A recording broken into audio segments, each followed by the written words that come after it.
You know that feeling when you think you're doing something beautiful for the people you love most, only to watch it turn into your worst nightmare?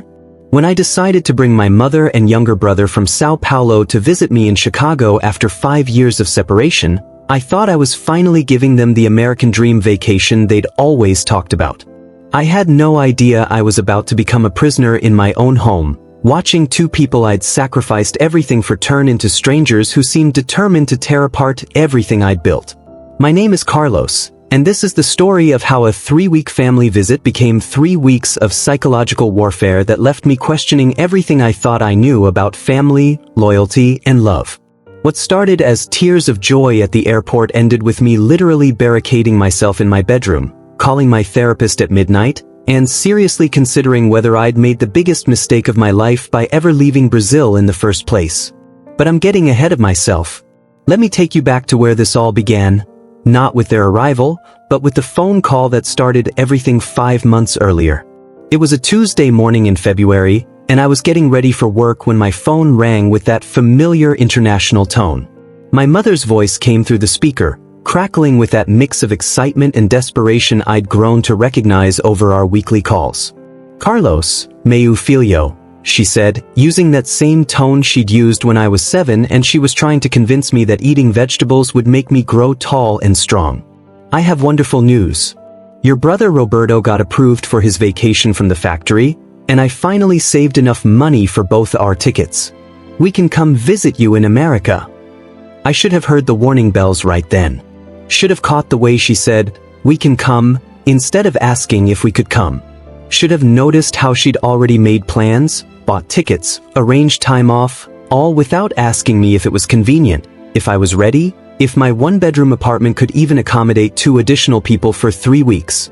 But all I heard was joy. Pure, overwhelming joy that after 5 years of video calls and care packages and wire transfers to help with rent and medical bills, I was finally going to see my family again. I was finally going to show them what I'd built in America, this life I'd constructed from nothing with my bare hands and sheer stubborn determination. "Mommy, that's incredible," I said, sitting down hard on my couch as the emotion hit me. When are you coming?" "Next month," she said, and I could hear her smiling through the phone. "March 15th. We'll stay for 3 weeks, maybe a month if we love it there. Roberto wants to see everything, the tall buildings, the snow, maybe Disney World if it's not too expensive." Disney World. That should have been clue number 2. I lived in Chicago. Disney World was in Florida, about 1,000 miles and several $100s away. But in that moment, all I could think about was how I was going to make this the most perfect visit in the history of family visits. I was going to show them America through rose-colored glasses, give them experiences they'd never forget, prove to them that all those lonely nights and missed birthdays and holidays spent working double shifts had been worth it. I spent the next month transforming my life. I took 3 weeks of vacation time, the first real vacation I'd taken since moving to America 6 years earlier. I converted my living room into a bedroom, buying an air mattress and hanging curtains to give them some privacy. I researched every tourist attraction within a 500-mile radius, made reservations at restaurants I'd never been able to afford for myself, and even looked into flights to Orlando because, damn it, if Roberto wanted to see Disney World, I was going to find a way to make it happen. I remember standing in my apartment the night before they arrived, looking around at the space I'd worked so hard to make perfect for them. The refrigerator was stocked with Brazilian foods I'd driven to 3 different specialty stores to find. The bathroom was filled with the expensive soaps and shampoos my mother had mentioned loving during one of our calls. I'd even bought a Brazilian flag to hang on the wall, thinking it would make them feel more at home. The apartment looked beautiful. It looked like love. It looked like the kind of place where a family could reconnect and create memories that would last a lifetime. I had no idea I was looking at what would become my prison. The first sign that something was wrong came at the airport. I was waiting at the arrivals gate with a sign that said, "Bem-vindos a America," and flowers for my mother, yellow roses, her favorites. I was practically vibrating with excitement, checking my phone every 30 seconds to track their flight's progress. When I finally saw them walking through the gate, my heart stopped. There was my mother, smaller than I remembered, but still carrying herself with that regal bearing that had always made her seem 10 feet tall to me. And Roberto, my little brother who wasn't so little anymore, he'd grown at least 4 inches since I'd last seen him, his shoulders broader, his face more angular and adult. But something was off in their expressions. Where I expected to see joy and excitement, I saw something that looked almost like calculation. My mother's smile seemed forced, and Roberto was looking around the airport with an expression I couldn't quite read, not wonder, not excitement, but something that made my stomach twist with unease. "Mommy!" I called out, rushing toward them with arms outstretched. My mother accepted my hug, but it felt stiff, perfunctory. Like she was already thinking about something else. "Carlos," she said, pulling back to look at me with eyes that seemed to be cataloging every detail of my appearance. "You look thin. Are you eating enough? Are you taking care of yourself?" Before I could answer, Roberto stepped forward, and I reached out to embrace him. But instead of the warm reunion I'd imagined, he gave me an awkward one-armed hug and immediately started looking around the airport again. "This place is smaller than I thought it would be," he said in Portuguese, his voice carrying a note of disappointment that hit me like a physical blow. I thought American airports were supposed to be huge and impressive. I forced a laugh, determined not to let his comment dampen my excitement. "Wait until you see downtown Chicago," I said. "The buildings will blow your mind. And we're going to do everything, the Willis Tower, Navy Pier, maybe even catch a Cubs game if they're playing while you're here." My mother and Roberto exchanged a look that I couldn't interpret, but it made that twist in my stomach intensify. The drive home should have been filled with chatter and catching up and excited planning for all the adventures we were going to have. Instead, it was filled with a series of small comments that felt like tiny paper cuts, each one insignificant on its own but adding up to something that left me feeling raw and confused. "The roads are very bumpy," my mother observed as we drove through downtown. "I thought America had better infrastructure." "Everything looks so old and dirty," Roberto added, staring out the window at the Chicago skyline I'd always found beautiful. "On TV, American cities always look so clean and modern." "The car is smaller than I expected too," my mother continued. "Don't you make good money at your job? I thought Americans all drove big cars." Each comment felt like a small betrayal. This wasn't how I'd imagined our reunion going. Where were the tears of joy? Where was the amazement at the city I'd made my home? Where was the pride in what I'd accomplished, the recognition of how hard I'd worked to build a life good enough to bring them into? By the time we reached my apartment building, I was already starting to feel defensive, though I couldn't quite put my finger on why. "This is it," I said, trying to inject enthusiasm back into my voice as I pulled into the parking lot. "Home sweet home." My mother looked up at the 3-story brick building with an expression that I was beginning to recognize as disappointment. "It's smaller than it looked in the photos you sent," she said. I hadn't sent photos of the building. I'd sent photos of my apartment, of the interior, of the view from my windows. But I didn't correct her. I was too busy trying to figure out why everything I'd been so proud of suddenly felt inadequate under their scrutiny. The apartment tour was even worse. I watched my mother and Roberto walk through the space I'd spent weeks perfecting for them, and instead of gratitude or amazement, I saw them cataloging every flaw, every sign that this wasn't the American dream they'd imagined. "The kitchen is very small," my mother said, opening cabinets and running her fingers along the countertops. "In Brazil, even poor people have bigger kitchens than this." "Where's the TV?" Roberto asked, looking around the living room that I'd converted into their temporary bedroom. "It's in my bedroom," I said. "I thought you might want privacy out here, so I moved it to give you space to relax." "But what are we supposed to do in the evenings?" he asked, his voice carrying that same tone of disappointment that was becoming the soundtrack to their visit. I showed them the bathroom, the closet space I'd cleared for their clothes, the Brazilian snacks I'd bought and arranged on the kitchen counter. With each gesture, I waited for some sign of appreciation, some acknowledgement of the effort I'd put into making them comfortable. Instead, I got more observations about how things were smaller, older, less impressive than they'd expected. That night, as I lay in my bed listening to them talking in Portuguese in the living room, I heard my mother's voice carrying through the thin walls. "I can't believe this is what he's been so proud of," she was saying. "We have a bigger apartment in Sao Paulo and we're poor. He's been bragging about his American life for years, and this is it? This tiny place that probably costs more than a mansion in Brazil." "Maybe he's not as successful as he pretends to be," Roberto replied. "Maybe he's been lying to us about how well he's doing here." I pressed my pillow over my head, trying to block out their words, but they seeped through anyway. Each sentence felt like a knife twisting in my chest. This wasn't how it was supposed to go.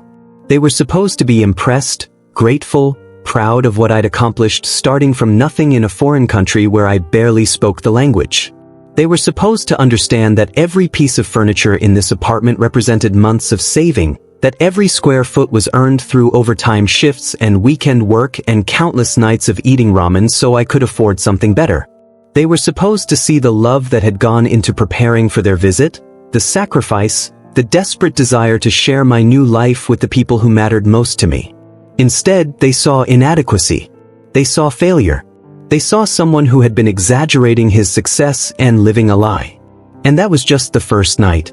The next morning, I woke up early and made a traditional Brazilian breakfast, pão de açúcar, fresh coffee, fruit salad with all their favorite tropical fruits that had cost me almost $50 at the specialty market. I set the table carefully, using the good dishes I'd bought specifically for their visit. When they emerged from the living room, my mother looked at the spread and frowned. "The bread is wrong," she said immediately. "This isn't real pão de açúcar. It's some American imitation." "I got it from the Brazilian market on Lawrence," I said, trying to keep my voice steady. "The owner is from Rio. He said it's made the traditional way." "Well, he's wrong," she said, taking a small bite and making a face. "This tastes like cardboard. Don't you know how to tell the difference anymore? Have you forgotten what real Brazilian food tastes like?" The question hit me like a slap. Have you forgotten what real Brazilian food tastes like? As if the 5 years I'd spent working 60-hour weeks to build a life here had somehow erased my identity, my memories, my connection to the culture that raised me. Roberto picked at the fruit salad. "These mangoes are terrible," he said. "They're all hard and flavorless. Why don't they have good fruit in America?" I wanted to explain about seasons, about how tropical fruit had to be shipped thousands of miles and picked before it was ripe. I wanted to tell them about the 3 different stores I'd visited to find the best fruit available, about how I'd spent almost as much on this one breakfast as I usually spent on groceries for an entire week. Instead, I found myself apologizing. "I'm sorry," I said. "I'll find a better place to shop. I'll learn where to get the good stuff." And that set the tone for everything that followed. No matter what I did, no matter how much effort I put into showing them a good time, it was never right. It was never enough. It was never the America they'd imagined, and somehow, that was my fault. The museum visits were boring. The restaurants were overpriced and the food was bland. The tourist attractions were crowded and disappointing. Even the weather seemed to be my personal failing. It was too cold, too windy, too gray. As if I had somehow chosen to live in a place that was fundamentally inferior to the tropical paradise they'd left behind. But the criticism of my living space and my city were nothing compared to what came next. Because after the first week, once they'd gotten comfortable and settled in, the real agenda started to emerge. It began with small requests. My mother needed me to drive her to a Brazilian market on the other side of the city because the one near my apartment wasn't authentic enough. Roberto wanted to go to expensive electronic stores to look at gadgets that cost more than I made in a month. They wanted to eat at high-end restaurants every night because we're on vacation, Carlos. We want to experience the real America. Each request came with an assumption that I would pay, that I would arrange my schedule around their wants, that my life existed solely to serve their American vacation fantasy. When I gently suggested that we might want to balance expensive activities with some free ones, or that maybe we could cook at home occasionally to save money, I was met with hurt looks and guilt trips. "I can't believe you're worried about money when your family is visiting," my mother said when I suggested we skip the $50 per person restaurant she wanted to try. "We saved for 2 years to come see you. Don't you think we deserve to enjoy ourselves?" "Yeah, Carlos," Roberto added. "It's not like we're asking for anything crazy. We just want to have a good time." Isn't that why you brought us here? Brought them here. As if I had somehow dragged them against their will, rather than them announcing they were coming and expecting me to accommodate their plans. But the money issues were still manageable. Painful, but manageable. What started to break me was the way they began to treat my home, my space, my life as something that existed entirely for their convenience. They rearranged my furniture without asking, moving things around to make the living room more comfortable for them. They used my laptop constantly, logging into their Brazilian social media accounts and video calling friends and family at all hours, never asking if I needed to use my own computer for work or personal matters. They left dishes in the sink, expecting me to clean up after them. They used all my hot water, complained when I asked them to limit their shower time, and seemed genuinely surprised when I mentioned that utilities cost money and I was the one paying for them. But the worst part was how they talked about me when they thought I couldn't hear. Every phone call home was an opportunity to dissect my life, my choices, my apartment, my apparent failures as a successful American immigrant. He's working so hard, but for what? I heard my mother saying during one of her daily calls to her sister. This tiny apartment, this lonely life. He doesn't even have a girlfriend. What's the point of all this sacrifice if he's not happy? I think he made a mistake coming here, Roberto said during his own call to friends back home. He's trying so hard to pretend everything is great, but you can see he's miserable. He'd be better off back in Brazil with his family. Each overheard conversation felt like a betrayal. Here I was, sacrificing my savings, my vacation time, my personal space, my peace of mind to give them the trip of a lifetime, and they were using that opportunity to analyze and critique every aspect of my life. The breaking point came during the second week, on a day when I'd planned what I thought would be the highlight of their visit. A trip to Navy Pier followed by dinner at an upscale Brazilian restaurant I'd found in Lincoln Park. I'd made reservations weeks in advance, arranged for us to have a window table with a view of Lake Michigan, even called ahead to make sure they had my mother's favorite dessert available. This was going to be the day that turned everything around, the day they finally saw why I loved Chicago, why I'd chosen to make this city my home. We started at Navy Pier, and for the first time since they'd arrived, I thought I saw genuine wonder in their eyes as we walked along the waterfront. The lake stretched out endlessly in front of us, dotted with sailboats and tourist vessels. Street performers entertained crowds of families.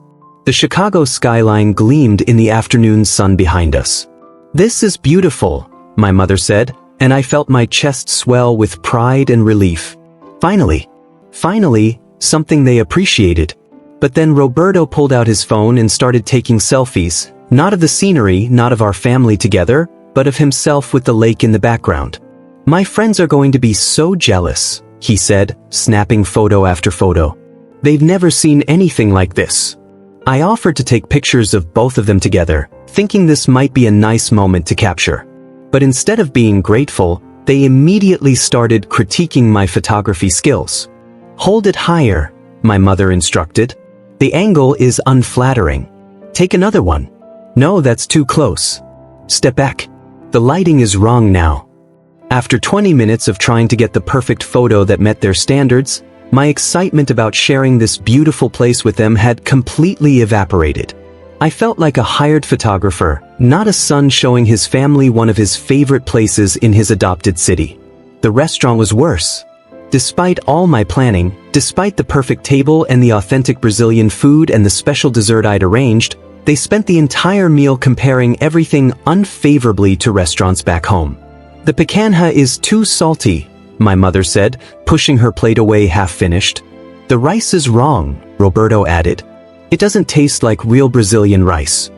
"And look at these portions," my mother continued.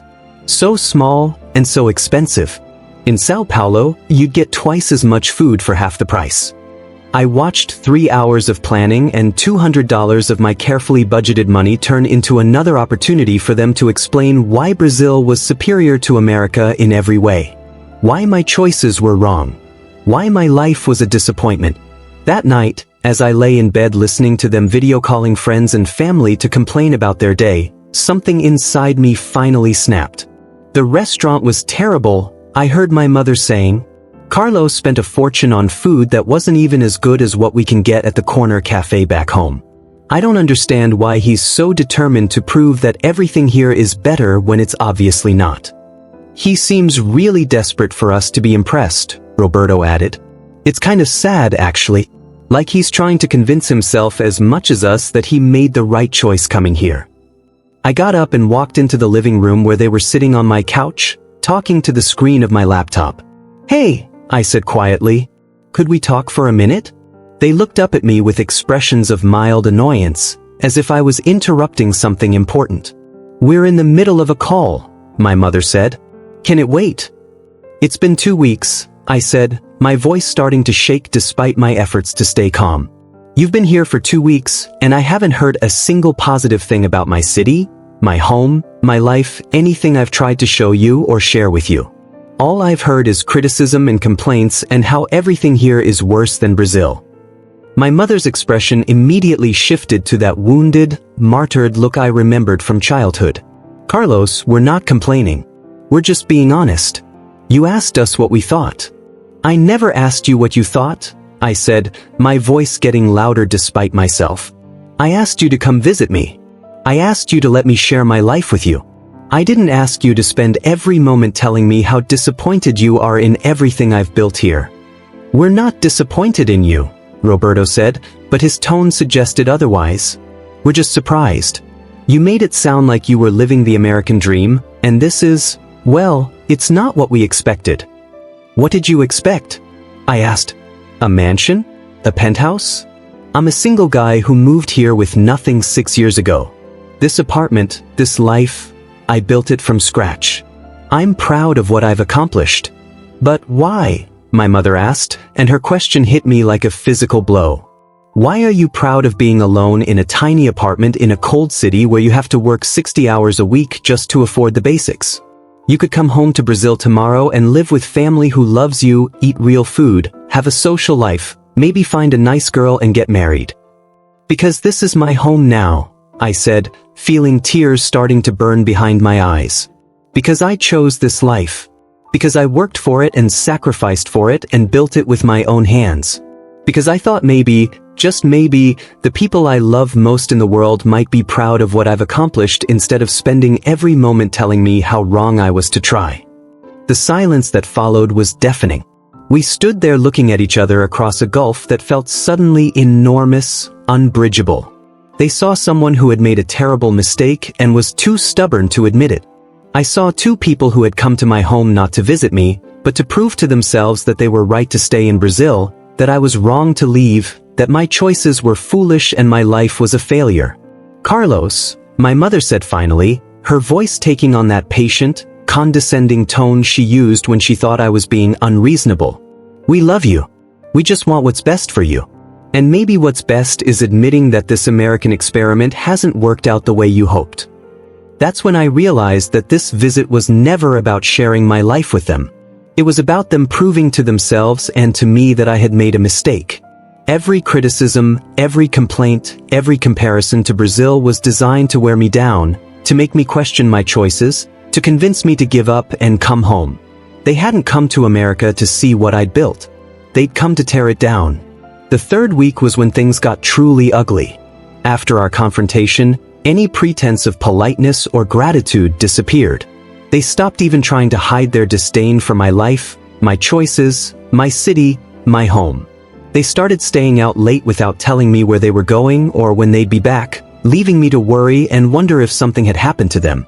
They'd come home at midnight or later, loud and inconsiderate, waking me up when I had to work the next morning. They took over my apartment completely. My mother rearranged my entire kitchen, throwing away spices and condiments she didn't approve of and replacing them with ingredients she'd bought without asking me. She organized my closets according to her preferences, folded my clothes the way she thought they should be folded, and generally treated my home as if it was hers to manage. Roberto used my computer constantly, downloading software and programs I didn't recognize, changing settings, and getting annoyed when I asked him to check with me before installing things. He invited Brazilian friends he'd met online to come visit the apartment without asking me, turning my living room into a social club for people I'd never met. But the worst part was the financial pressure. As their planned 3-week visit stretched into its 4th week with no mention of when they might leave, the expenses mounted. They expected me to pay for everything: food, entertainment, transportation, souvenirs to take back to Brazil.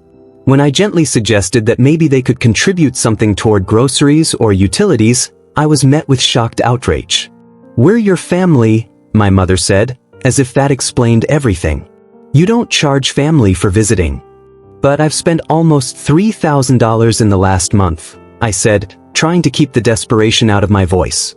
"That's more than I make in a month after taxes and rent. I'm going into debt trying to give you a good time here." "That's what family does for each other," Roberto said.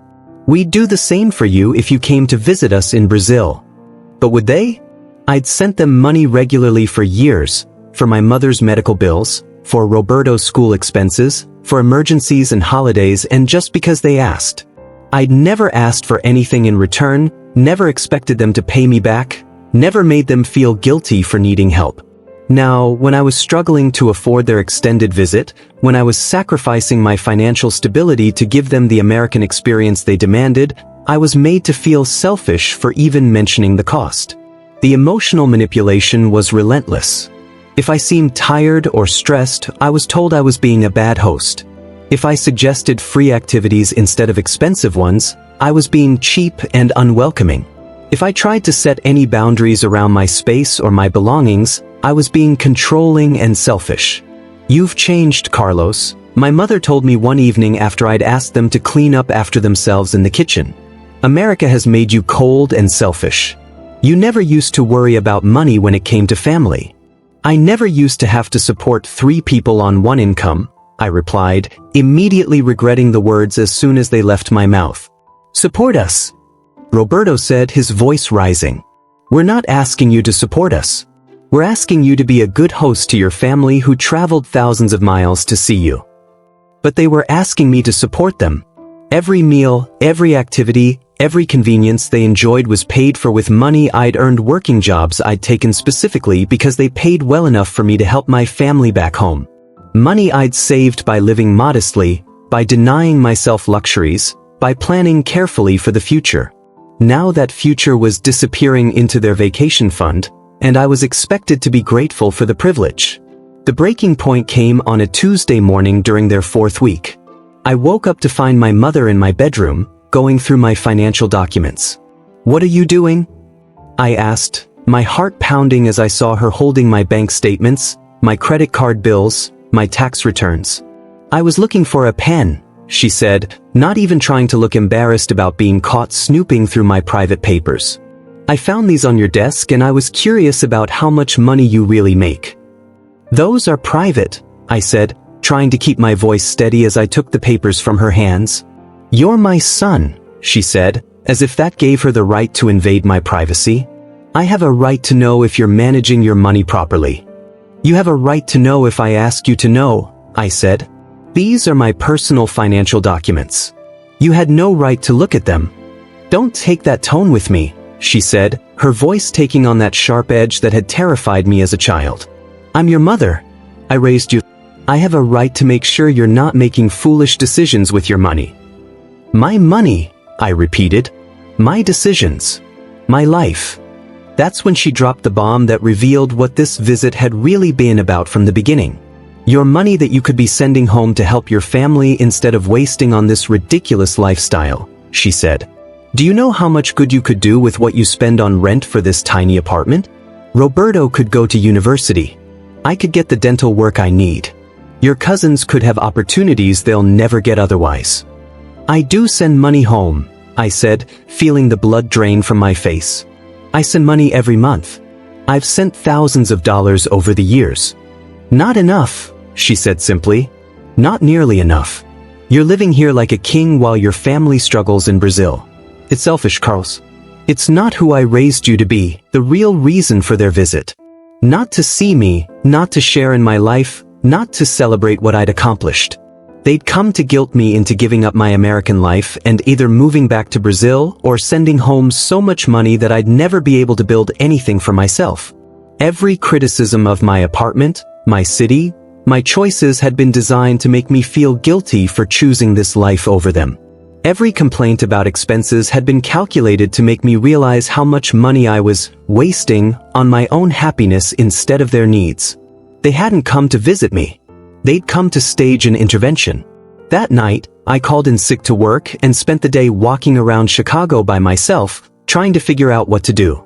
For the first time in weeks, I was able to see my city through my own eyes instead of theirs. The skyline looked beautiful again. The lakefront felt peaceful. The energy of the streets felt exciting rather than overwhelming. I realized that I'd been seeing my life through their filter of disappointment and criticism for so long that I'd forgotten why I'd fallen in love with this place to begin with. I'd forgotten that this city had welcomed me when I arrived with nothing but a suitcase and a dream. That these streets had taught me independence and strength and self-reliance. That this apartment, small as it was, represented freedom and possibility and the pride of building something entirely my own. By the time I came home that evening, I knew what I had to do. "We need to talk," I said, finding them in the living room watching Brazilian television on my laptop. "About what?" my mother asked, not looking up from the screen. "About when you're planning to leave," I said. The silence that followed was heavy with unspoken accusations and hurt feelings. "We thought we might extend our visit," Roberto said finally. "Maybe stay another few weeks. There's still so much we haven't seen." "No," I said, the word coming out stronger and clearer than I'd expected. "Your original tickets were for 3 weeks. Those 3 weeks are up. It's time for you to go home." "Carlos," my mother said, her voice taking on that wounded tone that had always made me fold in the past. "We're family. You can't just kick us out." "I'm not kicking you out," I said. "I'm asking you to respect the original plan. You came for 3 weeks. You've had 3 weeks. Now it's time for me to get back to my life." "Your life?" Roberto said with disgust. "You mean this pathetic existence you're so proud of? Working yourself to death for what? This tiny apartment? This lonely, cold city where you don't even have any real friends?" "This life that I chose," I said. "This life that I built. This life that I'm proud of, even if you can't understand why." "We're trying to help you," my mother said, tears starting to form in her eyes. "We're trying to show you that you could have so much more if you just came home." "I am home," I said, and as the words left my mouth, I realized how true they were. This is my home. Chicago is my home. This apartment is my home. This life is my home. And I'm tired of apologizing for that. What followed was the ugliest fight of my life. They accused me of abandoning my family, of being selfish and ungrateful, of choosing strangers over the people who had raised me and loved me. They told me I'd been brainwashed by American individualism, that I'd forgotten my responsibilities to the people who had sacrificed for me. I listened to every accusation, every guilt trip, every manipulation tactic they'd perfected over years of phone calls and visits. And for the first time in my adult life, I didn't fold. I didn't apologize. I didn't agree to send more money or make more sacrifices or feel guilty for the choices I'd made. "I love you both," I said when they finally ran out of steam. "I will always love you. But I'm not going to let that love be used as a weapon against the life I've built. Your flight is on Friday. I'll drive you to the airport, and I hope that someday you'll be able to understand why I needed to choose my own path." The last 2 days of their visit were spent in cold silence. They packed their bags, collected their souvenirs, and prepared to return to Brazil with wounded dignity and a story about how America had changed their son into someone they didn't recognize. At the airport, as I watched them walk toward their departure gate, my mother turned back one last time. "This isn't over, Carlos," she said. "When you realize how empty this life really is, when you get tired of being alone, we'll be waiting for you in Brazil. Your real home." I watched their plane take off and felt something I hadn't felt in months. Peace. Pure, overwhelming peace. My apartment was quiet. My laptop was my own again. My kitchen was organized the way I liked it. My life was mine again. It's been 6 months since their visit, and things have been different. The weekly phone calls have become monthly phone calls, then sporadic phone calls, then almost no contact at all. The money I used to send home every month has stayed in my bank account, And for the first time since moving to America, I'm building real savings. I've started dating someone, Maria, a teacher from Colombia who understands what it means to build a life in a new country while staying connected to your roots. She's met my family over video calls, and while they were polite, I could see the judgment in their eyes. Another sign, in their minds, that I've abandoned my Brazilian identity. But here's what I've learned. Love isn't supposed to be a prison. Family isn't supposed to be a weapon. And choosing your own path doesn't make you selfish, it makes you responsible for your own happiness. I still love my mother and brother. I probably always will. But I've stopped apologizing for the life I've chosen, stopped feeling guilty for pursuing my own dreams instead of living the life they wanted for me. Sometimes, late at night when I'm looking out at the Chicago skyline from my little apartment, the same apartment they found so disappointing, I think about that person I was during their visit. The person who was so desperate for their approval that I nearly lost sight of everything I'd worked for. The person who was willing to sacrifice his own happiness to make them comfortable with choices they would never understand. I don't want to be that person anymore. I don't want to live my life as an apology for dreams that took me away from home. 3 months ago, I got a promotion at work. A big one with a significant raise and my own office. I thought about calling them to share the news, to maybe bridge the gap that had opened between us. But then I remembered how they dismissed every other accomplishment, how they turned every success into evidence of my failure to prioritize family. So I celebrated with Maria instead. We went to that expensive Brazilian restaurant where I'd taken my family, and this time, instead of criticism and complaints, I heard appreciation and pride. She understood what that promotion meant. Not just the money, but the recognition, the validation, the proof that I'd built something real in this country that had given me a chance. Last month, I finally decided to buy a house. Nothing fancy, just a small 2-bedroom bungalow in a neighborhood I love, with a yard where I can plant the mango tree I've been dreaming about since I left Brazil. When I sent my mother a photo of the sold sign in front of my new home, her response was brief, very nice. Must be expensive. Hope you can afford it. No congratulations. No pride. No recognition that her son had achieved something that millions of immigrants dream of but never reach. Just another subtle suggestion that I was being financially irresponsible, that I was prioritizing material things over family obligations. That's when I finally understood that nothing I accomplished would ever be enough for them. Not because they didn't love me, but because my success in America represented their failure to keep me in Brazil. Every milestone I reached was a step further away from the life they'd planned for me, the life where I would sacrifice my dreams to fund their needs. I've started going to therapy, something I never thought I'd need, but something that's helped me understand the difference between guilt and responsibility, between love and obligation, between supporting your family and being held hostage by them. My therapist asked me a question that changed everything. If your family's love for you depends on you sacrificing your own happiness, is that really love? I couldn't answer her then. I can answer her now. Real love supports your growth, even when it's difficult. Real love celebrates your successes, even when they come at personal cost. Real love wants what's best for you, not what's most convenient for everyone else. The love my family offered came with conditions. Come home, send more money, abandon your dreams, live the life we want for you. That's not love. That's control dressed up as concern. I know some people will hear this story and think I'm ungrateful, selfish, that I've forgotten where I came from. Maybe my family tells people that I've been corrupted by American individualism, that I've lost my connection to Brazilian values of family and community. But I haven't forgotten where I came from. I carry Brazil with me every day.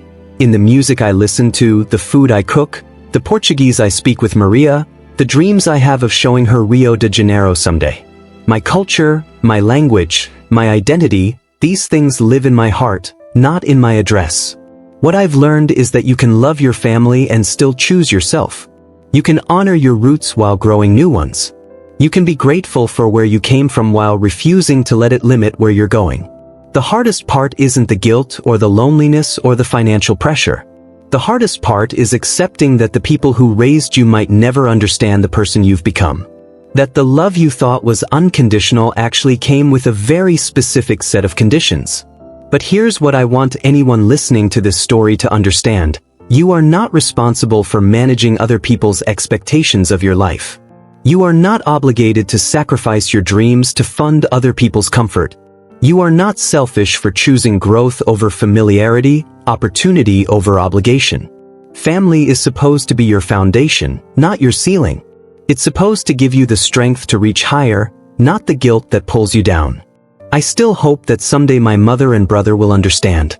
That they'll see my house, my career, my relationship, my happiness and feel proud instead of threatened. That they'll realize that my success doesn't diminish their worth, that my choice to stay in America doesn't mean I love them less. But I've stopped waiting for that understanding to give me permission to be happy. I've stopped putting my life on hold for their approval. 6 months ago, I was a prisoner in my own home, held captive by people who claimed to love me but couldn't accept the life I'd chosen. Today, I'm a homeowner, a successful professional, a man in love, a person who's finally learned the difference between supporting family and being consumed by them. The apartment they found so disappointing? I kept it as a rental property. It's generating income that I'm saving for the future. Maybe graduate school, maybe a trip to Brazil to show Maria where I came from, maybe just the security of knowing I have choices. Because that's what this whole story is really about, choices. The choice to define success for yourself instead of letting others define it for you. The choice to build a life that reflects your values, not their expectations. The choice to love people without letting that love become a leash that keeps you from growing. I don't know if my mother and brother will ever visit me again. Part of me hopes they will, hopes that seeing my house and meeting Maria and witnessing the life I've built will finally convince them that I made the right choice. But I'm not counting on it. I'm not planning my happiness around their potential approval. Instead, I'm planning my life around my own dreams, my own goals, my own definition of success. I'm building something that belongs to me, something that no one can take away or diminish or criticize into insignificance. And if that makes me selfish in their eyes, if that makes me ungrateful or Americanized or any of the other things they might call me, then so be it. I'd rather be selfish and happy than selfless and miserable. Because at the end of the day, you have to live with the choices you make. You have to wake up every morning in the life you've created. And I want to wake up in a life that I chose, that I built, that I'm proud of, regardless of whether anyone else understands it. That's my story. That's how I learned that sometimes the most loving thing you can do is set boundaries, even with family. Sometimes the most respectful thing you can do is refuse to be diminished. Sometimes the most grateful thing you can do is prove that the sacrifices people made for you weren't wasted by living the biggest, fullest, most authentic life you can create. If you're listening to this and you're struggling with family expectations that feel like chains, if you're being guilt-tripped for choices that brought you happiness, if you're being told that your dreams are selfish or ungrateful or wrong, I want you to know that you're not alone. And you're not wrong for wanting more. The people who truly love you will find a way to support your growth, even when it's difficult for them. The ones who don't, well, maybe it's time to ask yourself whether their love is really the kind of love you want to organize your life around. You get one life.